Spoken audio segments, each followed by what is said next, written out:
This one here is Ted and Laurie Wicks. Prior to them leaving, it was taking it somewhere around Greymouth. For Patrick Bronte, military history is more than just an interest. It's a major driving force in his life. Patrick travels to North Island interviewing veterans. Find something that you're passionate about, and which in this case it happens to be our returned servicemen. It helps a lot to be able to, in getting you out of bed and giving you that sense of self-worth and a sense of purpose. Today, Patrick and his close friend Carl have driven up to Auckland for a week-long session of interviews with veterans. He's meeting 90-year-old Jack Woods, who worked in the medical corps. I think that this one will go really well because he was pretty keen about the whole idea. Patrick's heavy power chair can't negotiate the steps, so just getting to the front door involves unfurling a portable ramp 3 times. Ah, hello, Patrick. How are you? Looking forward to this.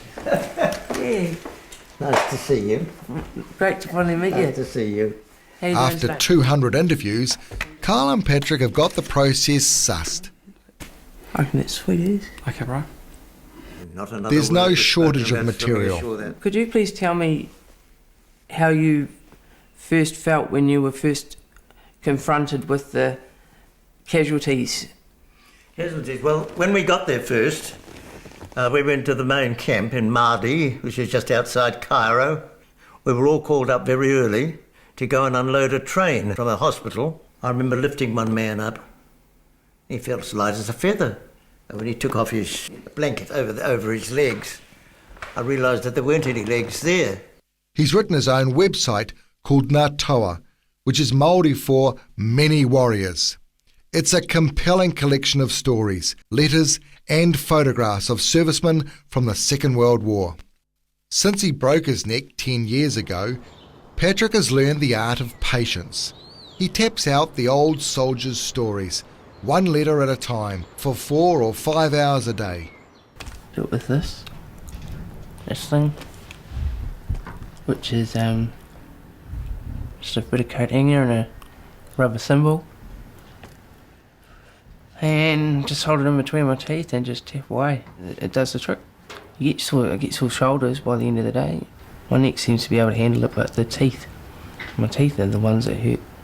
They get a bit sore. A care worker lives with Patrick 24 hours a day to provide support. Cheers, mate.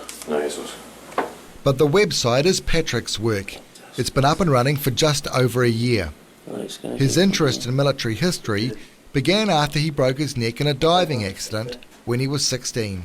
I had left Burwood, but I was living in a hospital in Waipukurau, and one of Dad's friend's bones came out. He was an old sort of guy, and I just sort of looked at him and said, "Oh, were you in the war?" And he said, "Yep." And I said, "Oh, would you talk to me about it?" And he said, "Oh, if you're interested."